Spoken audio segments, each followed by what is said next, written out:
샬롬 반갑습니다.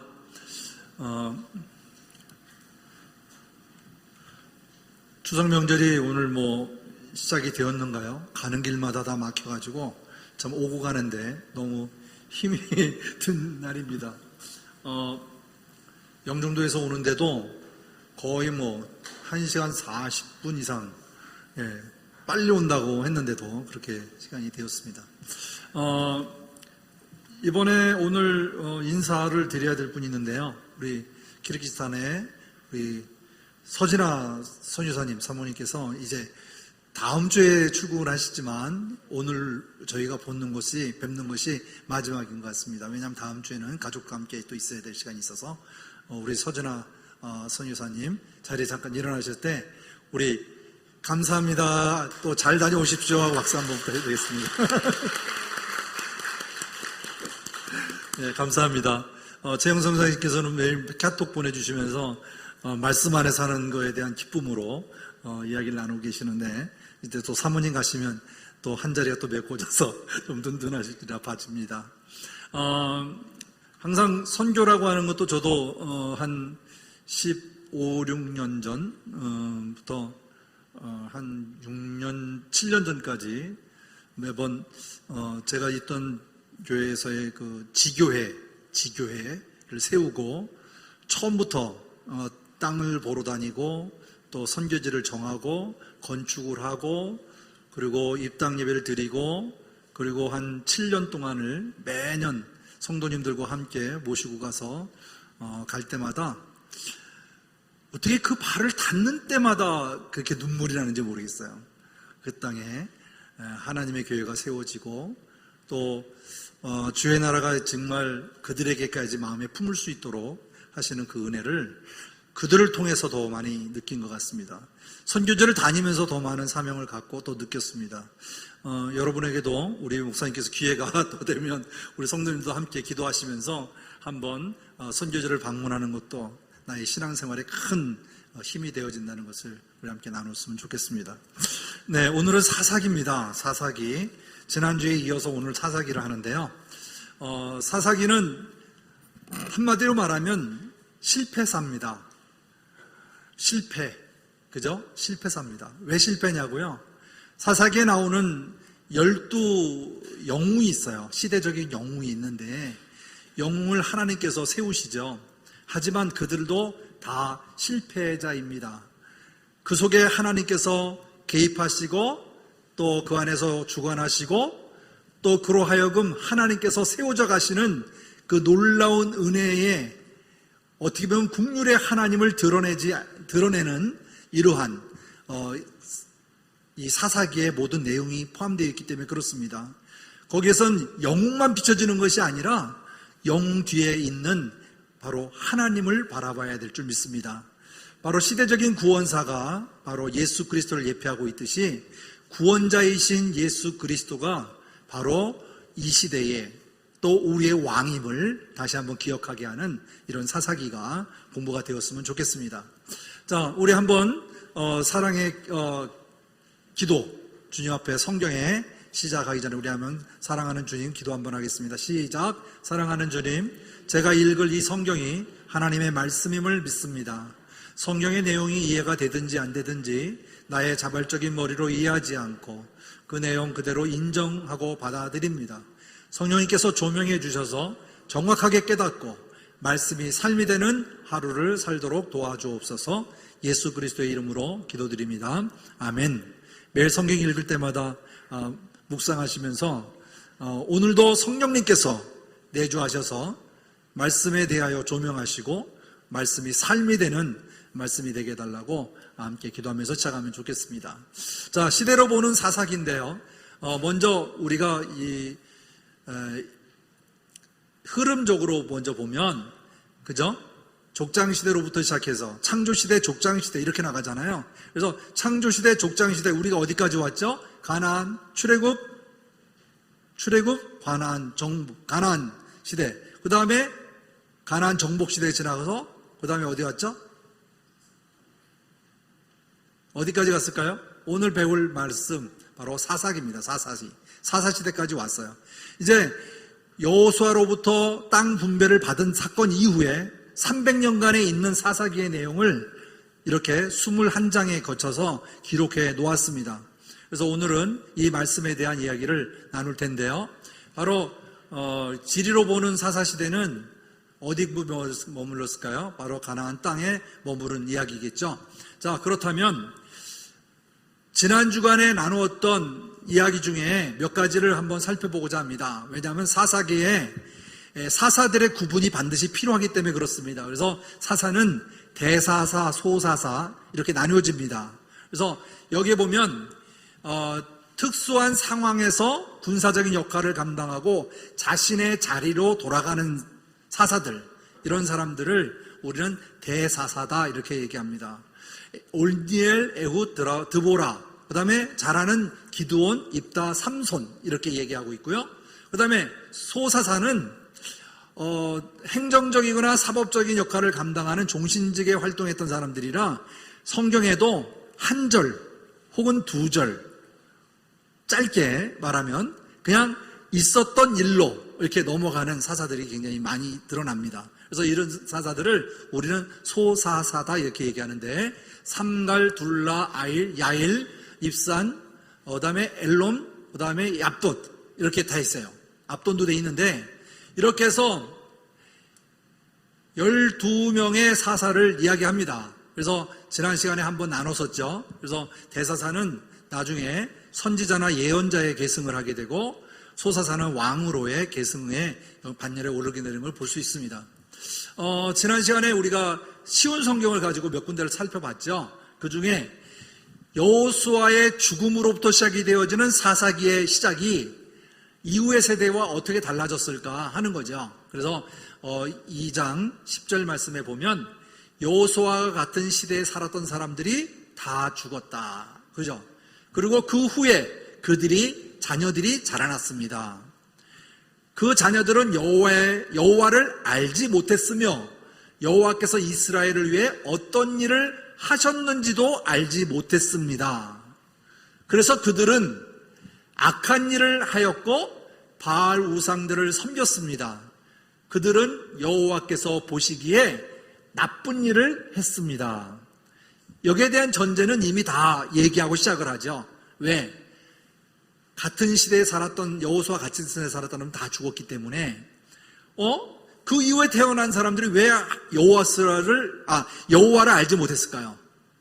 그리고 하나님이 역사하셨던 그 이스라엘사에 왜 그 이야기를 그들은 알지 못했을까요? 결국은 가르치지 않았다는 게 나오죠. 그죠? 교육이 없었다는 것을 우리가 알 수가 있습니다. 그래서 그들이 행했던 일들은 바로 악한 일을 했고 우상을 섬기게 되었고 하나님 보시기에 악하였다. 이렇게 말씀드릴 수가 있습니다. 다시 말하면 하나님의 말씀과 성경을 알리기는데 불이행한 것에 대하여 말씀하고 있는 것입니다. 자, 그렇다면 시대적인 배경에서 보면 왜 이 말씀을 왜 지키지 못했는가? 하나님께서는 어떻게 하라고 했을까? 신명기 31장으로 돌아갈 필요가 있습니다. 그래서 신명기 31장 9절에서 13절에 있는 말씀에 보면 초막절이죠. 초막절이 어느 이후죠?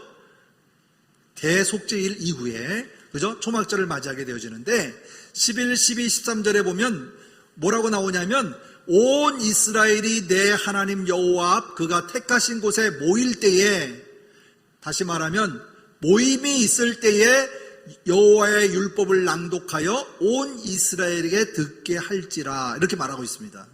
명령이에요. 그죠? 명령이에요. 자, 우리 12절 한번 다 같이 한번 소리내어서 한번 읽어볼까요? 시작. 곧 백성의 남녀와 어린아이와 내 성읍 안에 거류하는 타국인을 모으고 그들에게 듣고 배우고 내 하나님 여호와를 경외하며 이 모든 말씀을 지켜 행하게 하고 라고 말합니다. 그죠? 근데 이 행하게 하는 것을 언제까지 하게 되느냐? 너희가 요단을 건너가서 차지할 땅에 거주할 동안에 이 말씀을 알지 못하는 그들 자녀들에게 듣고 내 여호와를 경외하기를 배우게 할지라 했어요. 결국은 어떻게 했습니까? 그들은 그 이후에 태어난 자녀들은 알지 못했다. 이렇게 나오는 거죠. 그만큼 하나님을 모르는 세대로 완전히 바뀐 거예요. 다음 세대가. 그죠?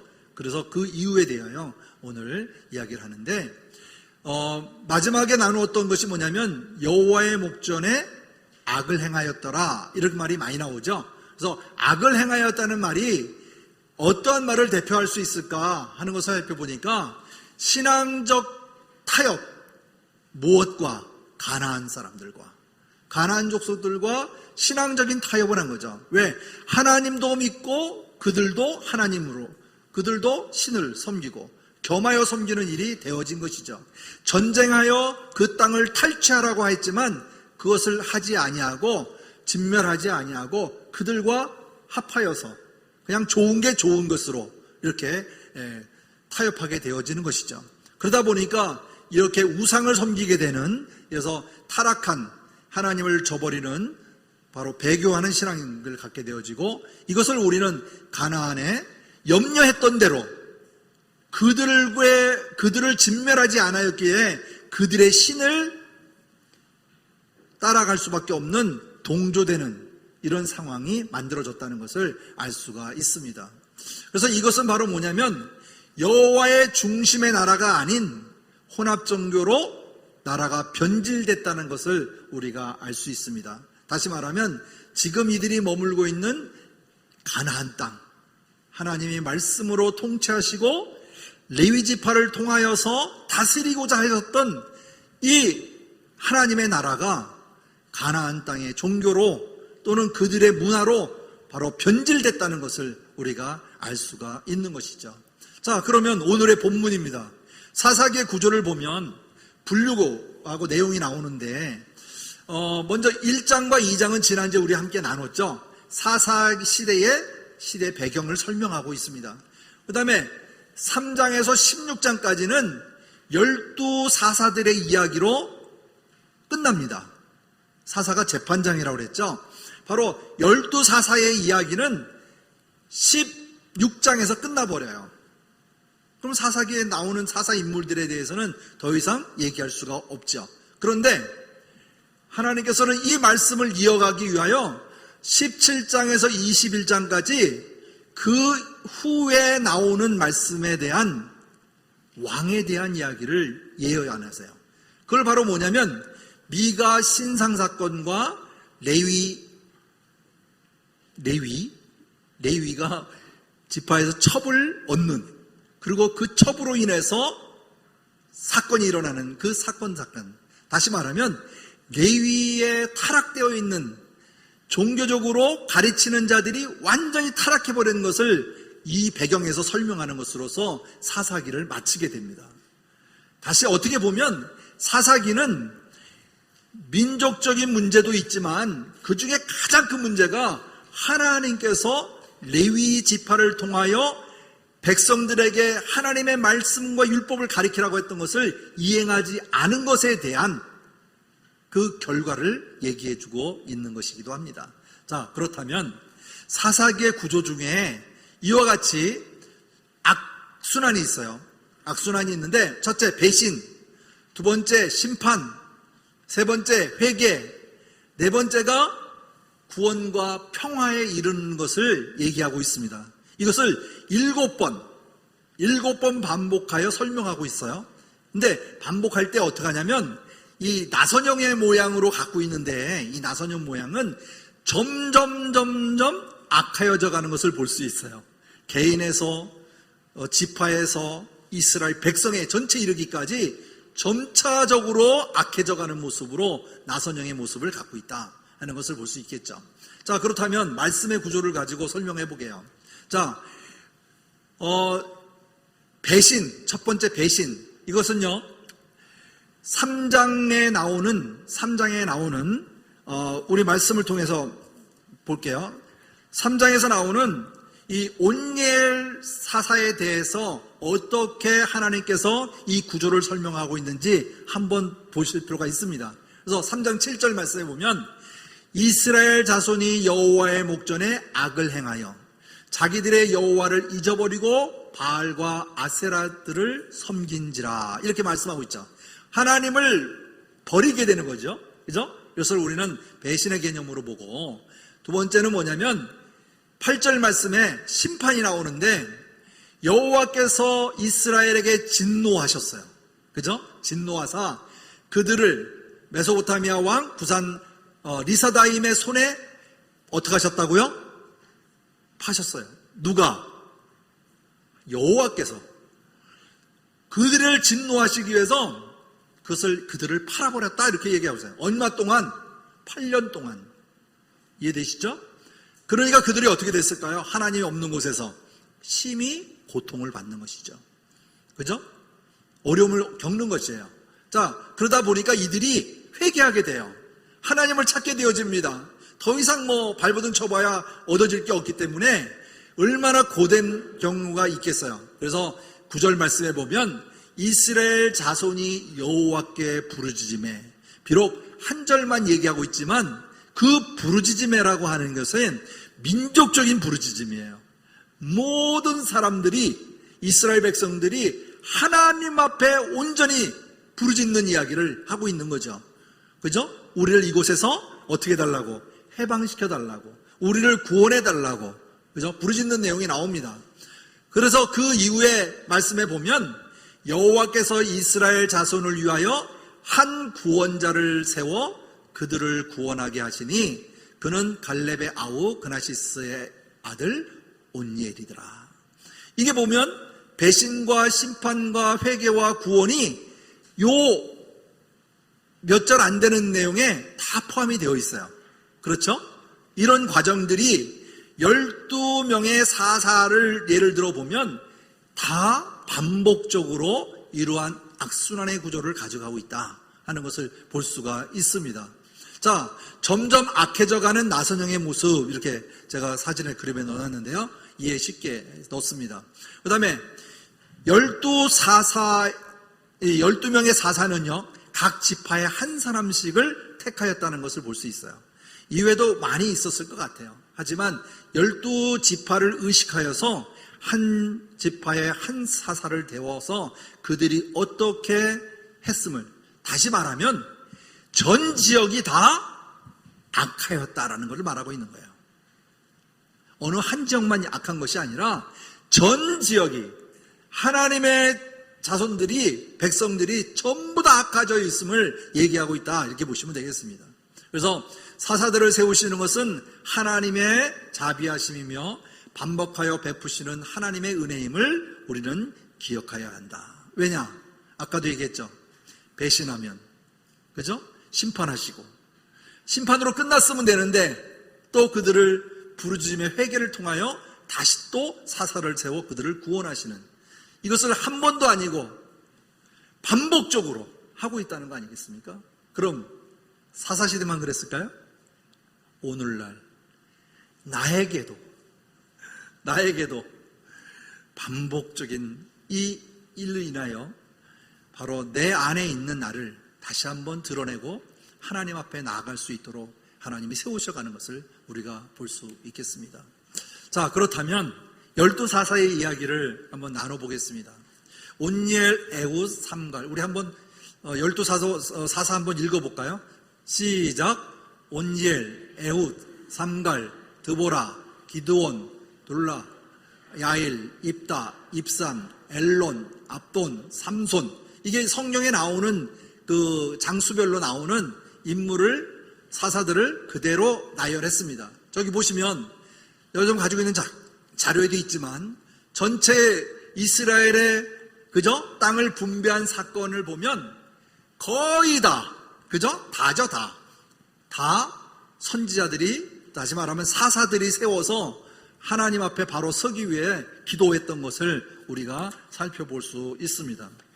오늘은 편집이 잘 돼서 여러분에게 졸지 않도록 이렇게 앞뒤로 넘기는 게 아니라 위아래로 넘기도록 우리 전사님이 잘 배려해 주셨습니다. 감사드립니다. 다음엔 또 반복적으로 또 옆으로 넘길 수 있도록 또 해주실 걸 믿습니다. 네. 자, 사사들의 이야기 중에 한 가지를 더 보죠. 오늘은 많은 이야기를 나누지 않겠습니다만은, 자, 먼저 사사들의 활동 지역에 대해서 보면 첫 사사, 우리가 방금 읽었던 사사의 이야기는 온니엘입니다. 온니엘. 어디 지파라고 하죠? 유다 지파입니다. 유다 지파. 유다 지파는 갈렙이잖아요. 갈렙의 사위. 온니엘. 이렇게 나오잖아요. 그죠? 여기 보면 압제 기간을 당한 것은 8년, 평화의 기간을 누린 것은 40년, 마지막 절에 보면 40년이라 나오죠. 그래서 구산 리사다임을 대적들이 그들을 괴롭힘으로써 그들이 하나님 앞에 구하여서 회복되는 사건, 이것을 바로 온니엘의 사건으로 우리가 살펴볼 수 있습니다. 그래서 7절에서 11절까지 몇 절이 안 되잖아요. 하지만 이때는 처음에 구조를 지난번에 설명할 때 어떻게 설명했습니까? 처음에는 아주 좋은 사사, 두 번째 칸에 가면 좋은 사사, 그 다음에 가면 나쁜 사사, 삼손 쪽으로 가면 아주 나쁜 사사, 이렇게 구분시켜 드렸죠, 지난주에. 그래서 이렇게 지금 말하는 온니엘은 하나님 앞에 쓰임받고자 했던 바로 갈렙의 지파, 다시 유다 지파에서 일어났던 사건이다라는 것을 살펴볼 수 있습니다. 그래서 뭐 특별한 얘기가 없죠. 그 다음에 두 번째 이야기, 12절부터 30절에 있는 말씀이에요. 여기 보면 베냐민 지파 에훗이 나옵니다. 에훗은 왼손잡이에요. 왼손잡이. 그렇죠? 왼손잡이. 근데 압제 기간은 18년이고 평화의 기간은 제일 길어요. 몇 년? 80년. 80년이에요. 모압왕 에글론입니다. 에글론이라는 뜻은 젊은 황소? 뭐 이런 뜻도 있더라고요. 젊은 황소라는 뜻도 있어요. 근데 얼마나 젊음이 있었는지 아주 악착 같았어요. 이 지파가. 그런데 여기 보면 재밌는 이야기가 이 속에 숨겨 있더라고요. 아니, 오른손잡이. 보통 우리가 얘기할 때 요즘이야 뭐 왼손 오른손은 뭐 별 차이가 없다 하지만 예전에 저희가 잘할 때는 왼손잡이면 또 왼손잡이야 뭐 특별하게 좀 더 특별하게 보았어요. 왼손잡이는.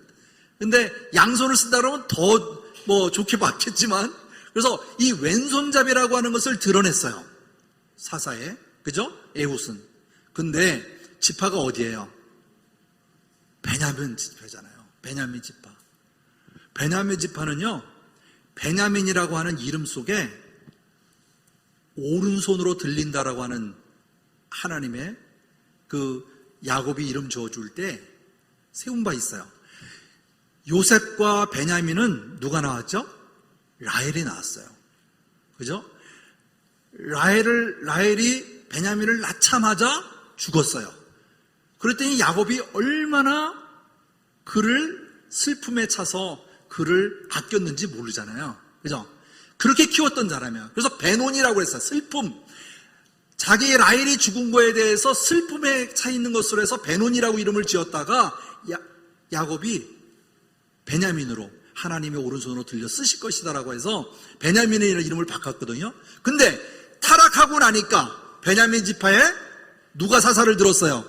오른손 사사가 아닌 왼손잡이의 사사를 들었다는 것에 대해서 그것 또한 타락했음을 하나의 반여적으로 보여주는 그런 예가 또 있어요. 그래서 여기 보면 이 베냐민 지파에서의 에훗은 사건 묘미가 참 재밌게 나옵니다. 그렇죠? 왼손잡이가 그 사건의 개요를 이렇게 살펴보시면 에훗이 그 암몬, 모압 잘 아시죠?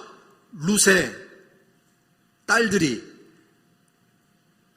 강간해가지고 아버지를 강간해가지고 그 조상이 된 모압과 암몬 이렇게 나눠지잖아요. 모든 지역이 다 그래요.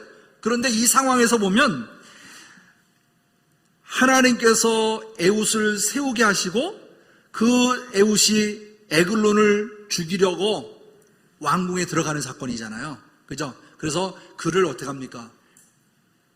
칼로?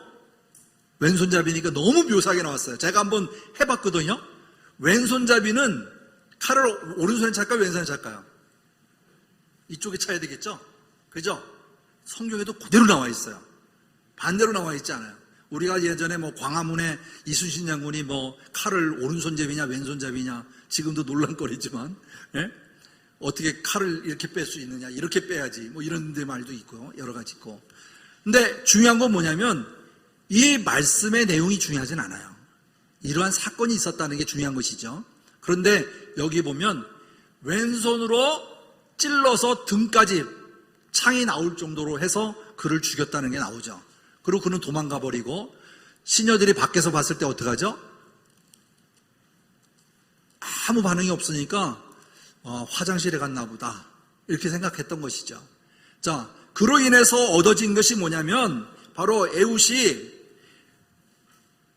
80년 동안 그 일로 인하여 평화를 누리게 하는 사사의 대열에 섰음을 우리가 볼 수가 있습니다. 그런데 바로 이어서 사사가 죽고 난, 다시 말하면 에훗이 죽고 난 다음에 삼갈이라고 하는 사사가 들어져요. 이거는 딱 31절 한 절만 나와 있어요. 한 절만. 그래서 한 절을 보면 다른 이야기가 없고 소모는 막대기로 블레셋 사람 600명을 죽였고 그도 이스라엘을 구원하였더라. 이렇게만 나와요. 뭐라고 할 수는 없지만 우리 잘 아는 말대로 이 블레셋이라고 하는 데 이유가 있습니다. 블레셋이 어떤 민족입니까? 해안에 머물, 그죠? 아주 좋은 땅이에요. 하지만 그들은 어디 보면 해적과 같이 모든 이스라엘을 괴롭히는데 아주 1등 공신입니다. 1등 공신. 이 민족이. 그래서 이 블레셋이 가나안 땅에 정화 있는 모든 민족들에 대하여 해하려고 하는 공격을 가장 많이 했던 것이고 또 물러나기도 많이 했지만 지기도 많이 졌지만 또 공격하고 이런 것을 반복적으로 했던 것을 볼 수가 있어요. 나중에 우리가 사무엘에 가면 블레셋과 싸웠던 누구죠? 골리앗을 이겼던 사람이 누구예요? 다윗을 세우는 것. 마찬가지잖아요. 그러니까 갈수록 이들은 점점 더 커져가는, 세력이 더 커져가는 것을 볼 수가 있습니다. 그 다음에 보면 4장, 5장, 2장에 걸쳐서 나와요. 누가? 이제는 여자예요. 사사. 여자 사사. 드보라가 나옵니다. 그래서 여자 사사 드보라는 에브라임 지파예요. 에브라임 지파는 누구의 자손이죠? 요셉이죠. 요셉. 그죠? 바로 여기서 보면 압제가 20년, 평화기간이 40년. 근데 중요한 건 뭐냐면요. 청동기 문화에서 철기 문화의 과정에 철병거가 900이에요. 엄두도 안 나는 거예요. 싸움의 대적이 일어날 수가 없는 거죠. 그래서 이 가나안 땅에 가나안의 왕 야빈을 무찌르는 사건이 여기서 나오는데 바로 쓰여진 것이 중요한 건 뭐냐면 여선지자를 세웠다는 거예요. 그래서 여선지자 사사 드보라가 이 사사 중에 여자로서 또 새롭게 등장하게 되어집니다. 여기 보면 맨 위에 보면 베냐민 바로 위에 에브라임이 있죠. 거기에 드보라가 있었던 사건이죠. 자, 그러면 오늘 제가 이 드보라 이야기를 짚고 넘어갈 필요가 있다 생각이 되어져서 한번 짚어보겠습니다. 왜냐하면 4장 전체가 23절까지인가요? 이렇게 보면 이 하나님에 대하여 다시 말해 이스라엘의 배신과 심판과 회개가 이루어지는 걸 볼 수 있어요. 자, 볼게요. 1절 말씀에 에훗이 죽고 이스라엘 백성은 또다시 어떻게 했다고요? 악을 범하였어요. 그죠? 나쁜 일을 저질렀습니다. 했습니다. 자, 그 다음에 2절 말씀에 보면 가나안 왕 야빈에게 그들을 넘겨주셨습니다. 누가? 여호와께서. 악을 행하니까 그들을 도구로 하셔서 이스라엘 백성들을 치리하시는 것을 볼 수가 있어요. 그래서 야빈은 하솔성에서 왕노릇을 했습니다. 이렇게 나오죠. 여기서 중요한 인물이 하나 나오는데 시스라입니다. 시스라. 그래서 야빈의 군대 지휘관인 시스라가 이었었는데 하로셋 학고임에 살았습니다. 그래서 시스라는 새로 만든 전차 900대를 가지고 있었고 20년 동안 이스라엘 백성을 심하게 괴롭혔습니다. 그래서 이스라엘 백성은 여호와께 도와달라고 어떻게 했다고요?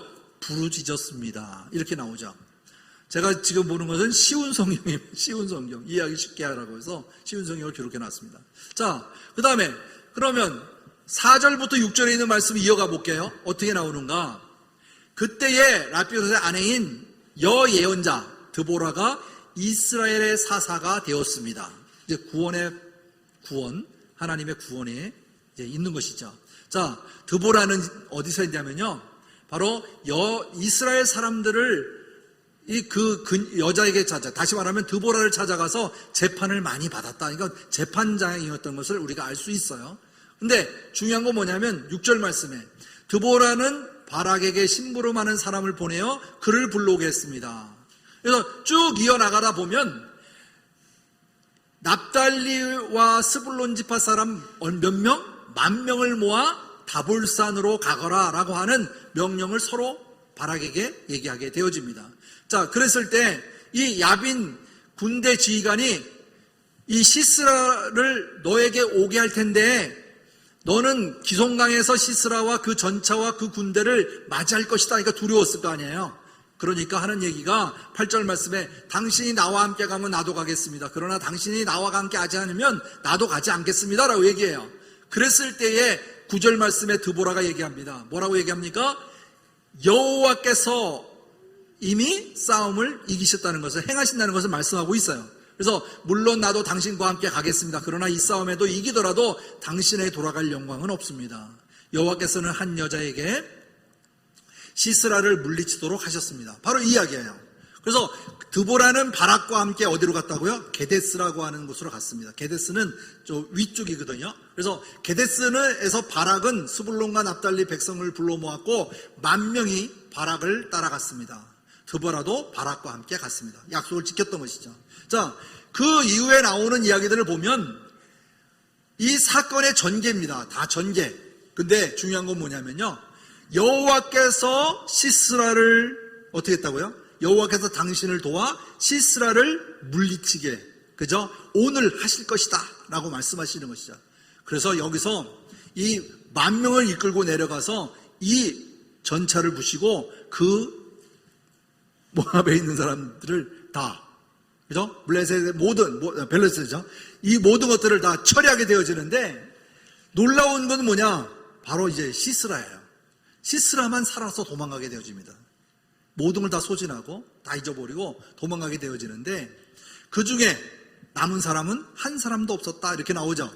그 다음에 나오는 거 보면 17절 이후에 보면 시스라는 겐 사람의 헤베레안을 야엘이라고 하는 있어요. 야엘의 천막으로 갔는데 이미 알던 사람이었어요. 서로가 알던 사람이기 때문에 자기 자신의 모든 무장을 내려놓고 그에게 찾아갔던 것이죠. 하지만 그 말씀 보세요. 장군님 내 장막으로 들어오십시오. 두려워하지 마십시오 라고 얘기해놓고 야엘을 시스라에게 이불을 덮어주었으니까 얼마나 긴장이 풀리고 그동안 당했던 것을 한 번에 마음에 편하게 하지 않았겠어요? 그래서 목마르다고 나에게 물을 달라고 했더니 우유를 주었어요. 자, 우유는 마음을 가라앉히고 잠을 부스럽게 자게 만드는 거죠. 근데 여기서 우유를 먹고 그가 잠을 잡니다. 그랬을 때 혹시 누가 나를 찾으면 내가 여기 안 왔다고 얘기해라 이렇게 얘기하고 난 다음에 잠이 들었어요. 그때에 이 야엘은 그 밖에 서 있지 않고 말뚝과 망치를 가지고요, 시스라의 어디 피곤해서 잠자 있는 그 시스라의 관자 우리의 말뚝을 박아버리는 이 사건이 있습니다. 아까는 칼로 찔러서, 그죠? 등을 뚫고 받고 나오는 이야기를 했다면 이제는 관자 놀이를 쳐서 박아 죽이는 이런 사건이 나오죠. 이 이야기는 그냥 이야기예요. 하지만 이 역사를 이끌어 가시는 분은 누구라고요? 바로 하나님이심을 우리가 알아야 합니다. 그래서 이렇게 해서 죽은 것을 확인하게 되어지는데요, 23절에 보면 그날 하나님은 가나안 땅 야빈을 이스라엘의 보는 앞에서 물리쳐 주셨습니다. 이스라엘은 가나안 왕 야빈보다 더 강했습니다. 얼마나 강했다고요? 이제는 이스라엘이 더 강했다라고 말하고 있어요. 그래서 여기 보면 야빈을 완전히 물리쳤다 이렇게 표현하는 것을 볼 수 있습니다. 자, 그런데 31절에 보니까, 5장 30절에 보니까 이 땅은 40년 동안 어떻게 했다고요? 평화로웠다. 그 이후로 40년 동안 평화로웠다. 이렇게 얘기하는 것이죠. 그래서 4장은 이렇게 사건에 대한 전개를 설명하고 있어요. 근데 5장은요, 어느 장에도 나오지 아니하는 드보라의 노래가 나와요. 드보라의 노래. 5장은, 그래서 드보라와 아비노임의 아들 바락이 이렇게 노래했습니다 라고 하면서 5장 전체가 하나님을 찬양하는 이야기가 사건의 전개로 나오고 있습니다. 그래서 지도자들이 이스라엘을 이끌어내 백성은 스스로 나가서 전쟁에 나가 싸웠네, 여호와를 찬양하여라, 이런 식으로 5장을 마무리하고 있습니다. 우리가 어디 가면 좋은 곳을 가고 또 마음이 풍요로워지면 쫙 바라보는 게 다르죠. 내가 언제 시인이 됐나 할 정도로 뭔가를 좀 얘기하고 싶고, 또 우리 좋은 풍경을 보거나 이러면 정말 참 아름다워라, 주님이 지금 이 세계를 부르는 그런 찬양이 입술에 저절로 나오죠. 마음에서 저절로 나오죠. 그죠? 하나님 앞에 죽겠다고 구하고 나서 그들이 하나님의 구원의 표시가 무엇일까요? 우리의 구원의 확신이 뭐가 있을까요? 바로 찬양입니다. 찬양. 예? 찬양. 우리의 찬양은 우리 교회의 자랑거리잖아요. 그러니까 우리가 이렇게 행복한 겁니다. 찬양을 통해서 하나님 앞에 드려지는 예배, 그죠? 내 삶이 찬양이듯이 나의 기도도 곧 하나님께 향한 찬양이 아니겠습니까? 우리가 이 찬양을 통하여 하나님 앞에 노래하는 것은 놀라운 일입니다. 시간이 될 때 이 드보라가 쓴 노래 5장을 한번 읽어보시면 좋을 것 같습니다. 자, 바로 이와 같은 거죠. 관자놀이, 그죠? 이렇게 이해하기 좋게 그냥 사진으로 넣어봤습니다. 자, 다음에 나오는 게 뭐냐면 둘라와 야일, 그죠? 둘라는 이사갈 지파로서 23년, 그 다음에 야일은 길르앗 지파로서 22년, 이렇게 지역별로 짧게 설명하고 있는 것을 볼 수가 있습니다. 그 다음에 나오는 것이 입산이거든요. 입산이요.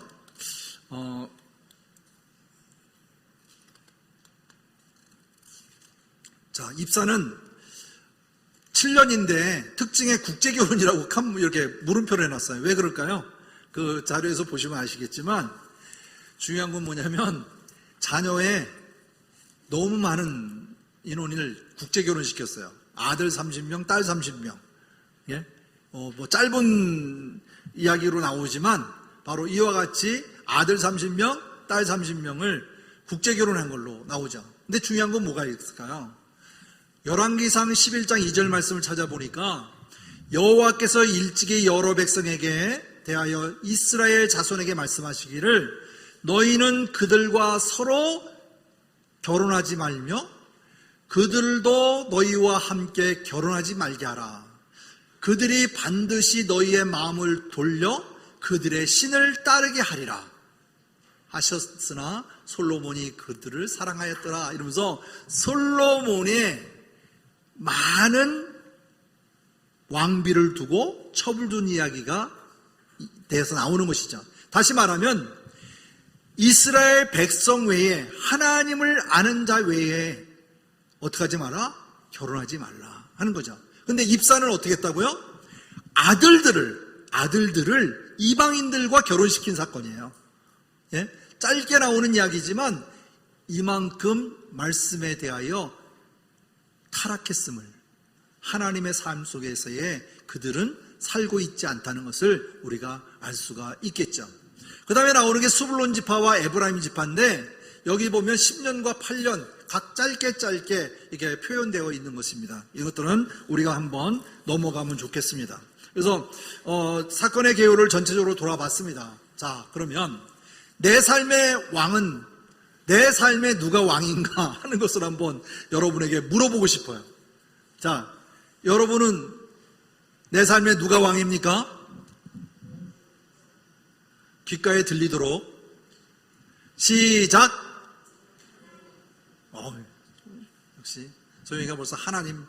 네, 내 삶의 왕은 누구인가를 우리가 살펴볼 필요가 있죠. 우리의 마음속에는 전부 다 주님이 나의 왕인 것을 우리가 고백합니다.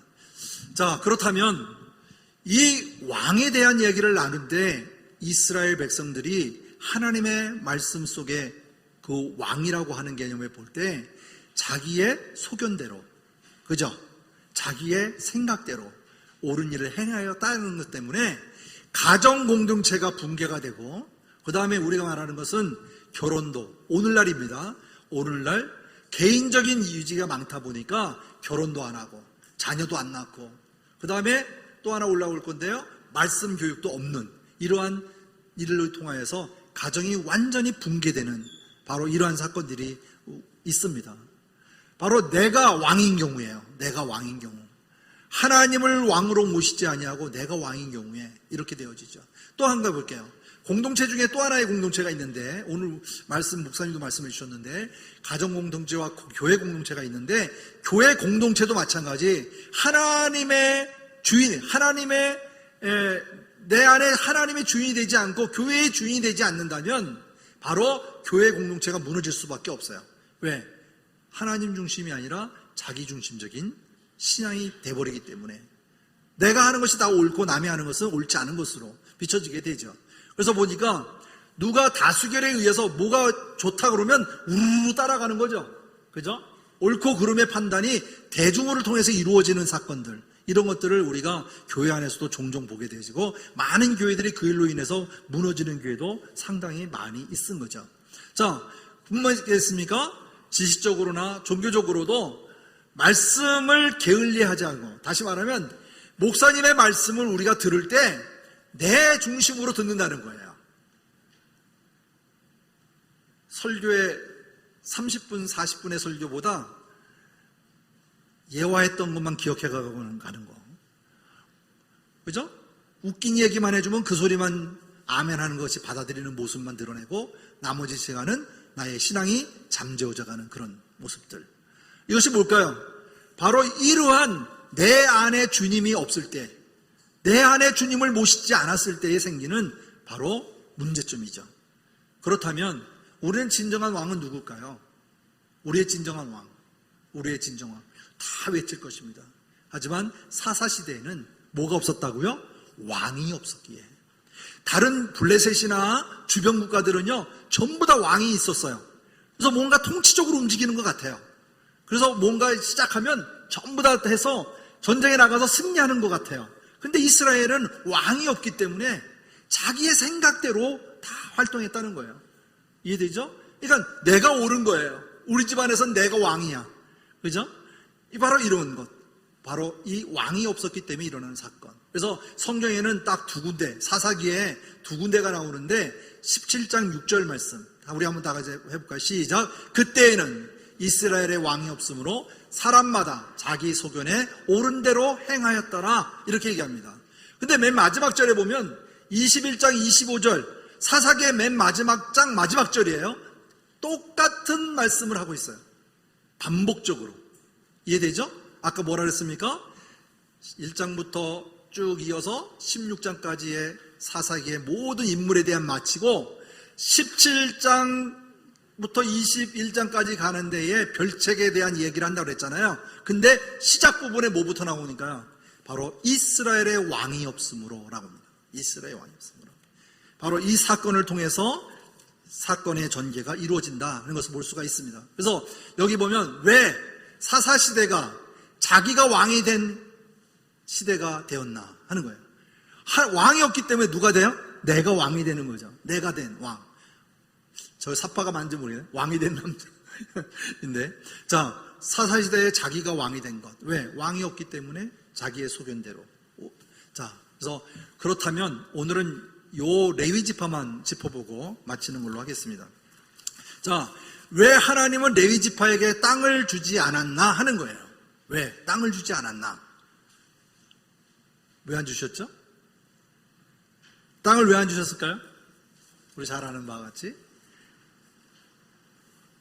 레위 지파는 4명씩 각 지파별로 48개의 성읍으로 흩어져서 거기서 하나님의 말씀을 가리키도록, 그리고 각 지파에서 레위 족속을, 레위 지파를 먹여 살리도록 그렇게 했던 것이죠. 그렇죠? 근데 지난번에도 설명했지만 왜? 그렇다면 왜? 레위 지파는 이 땅 주지 않은 것에 대해서 후회했을까? 아마 많이 했을 거예요. 그 이유가 있는데요. 그걸 살펴보니까 이 사건은 사사기의 문을 여는데 가장 중요한 포인트이기도 해요. 왜? 레위 지파에게는 땅을 주지 않았나? 후회에 대한 이야기인데 여기서 서론만 얘기하고 마치겠습니다. 먼저 배분된 땅은 아까 얘기했지만 각 지파별로 나눠졌어요. 그 중에 레위 지파는 갖지 않았어요. 그러다 보니까 이제 가나안에 사는 이스라엘 백성들이 어떻게 됐어요? 점점 가나안에 흡입되어지고 그들과 동화돼 버리고 말았어요.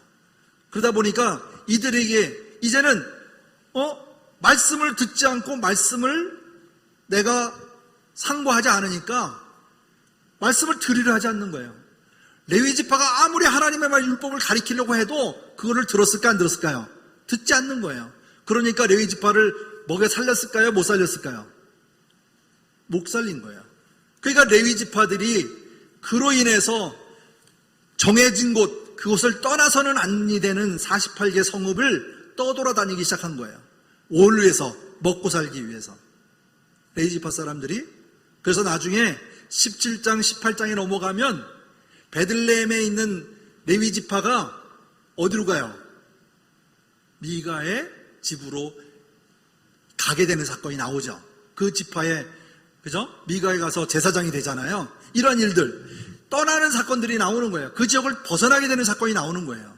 그러니까 이만큼 민족적으로도 타락했지만 그 중에 누가 더 타락했어요? 하지 못하게 만들었던 레위 지파들이 타락하게 되는 사건이 여기서 나옵니다. 이제는 하나님의 말씀에서 하나님 중심에서 살아야 되는 사람들이 이제는 돈의 노예가 돼버리는 거예요. 그리고 그 지파를 향해서 복을 빌어주게 되는 사건이 일어나는 거죠. 그래서 하나님께서는 이 사사기 마지막 부분에 레위에 대한 이야기를 전개합니다. 이해되시죠? 그래서 오늘 왜 하나님은 레위 지파의 땅을 주지 않았나 해야 되는데 하지 않았던 이야기에 대해서 얘기합니다. 그래서 이 레위 지파에 대한 사명이 신명기 31장 9절에서 13절, 여러분이 신명기라고 표시를 안 해줘서 죄송한데 신명기 31장 9절에서 13절에 있는 말씀을 바로 레위 지파의 사명이에요. 이건 뭐냐?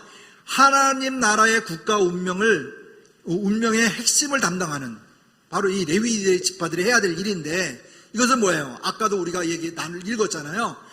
율법을 낭독하여 온 이스라엘이 듣게 한다. 그죠? 그들에게 듣고 배우고 여호와를 경외하고 이 모든 말씀을 지켜 행하도록 하라. 바로 이 이야기예요. 하지만 이 이야기가 어떻게 됐어요? 하지 못했던 거죠.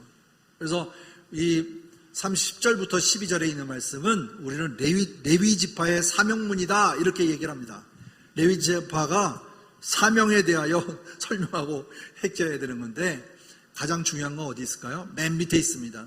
그들에게 듣고 배우고 내 하나님 여호와를 경외하며 이 율법의 모든 말씀을 지켜 행하게 하라. 이것이 바로 레위 지파가 지켜야 할 이야기들이었습니다. 그래서 다 했네요. 그죠?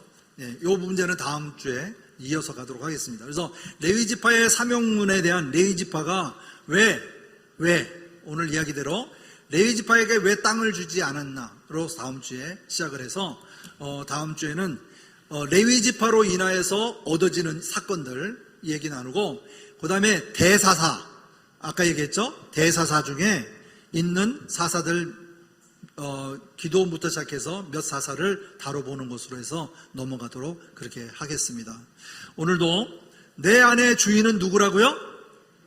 여호와 하나님. 바로 주님을 나의 마음의 주인으로 삼고 우리가 어떠한 일을 하더라도 내 안에 주님과 동행하는 그런 놀라운 일이 우리의 삶 속에 있기를 주님의 이름으로 축원합니다. 우리 기도하겠습니다. 사랑과 자비가 풍성하신 아버지 하나님 감사합니다. 우리의 삶 속을 우리 삶을 돌아볼 때 아버지는 사사기에 있는 이 내용들이 다른 이들을 얘기하는 것이 아니라 바로 내 자신을 돌아보게 하시고 내가 주님께로 다시 한번 무릎 꿇을 수 있는 아버지 하나님께로 삼게 도와주심도 감사드립니다. 이제는 주님을 나의 구주로 믿고 나의 주인으로 모시고 나의 중심에 주님을 모시고 살아가는 우리의 삶이 되게 하여 주옵소서. 실패사를 통하여서 우리가 다시 한번 돌아보며 온전히 예수 그리스도의 그 사랑과 은혜와 하나님의 넓고 크신 그 사랑을 회복하는 놀라운 은혜가 우리의 삶 속에서 일어나도록 축복하여 주옵소서. 아버지 하나님, 이제 출국하시는 우리 선교사님 주님 기억하여 주셔서 아버지 하나님이여 그곳에서도 그 일을 감당할 때 아버지 하나님이여 놀라운 주의 사랑이 아버지 하나님 전해지게 하시고 그 땅에도 하늘나라가 아버지 세워져가는 놀라운 기적의 일들이 일어나도록 축복하여 주옵소서. 놀라우신 주의 사랑에 덧입어 먼저 가신 우리 최영 선교사님과 함께 더불어 큰 기쁨을 나누는 아버지 하나님의 귀한 사역에 감당하는 사사들이 될 수 있도록 축복하여 주옵소서. 감사드리오며 오늘도 우리와 함께 하시는 예수 그리스도의 이름으로 기도드리옵나이다. 아멘.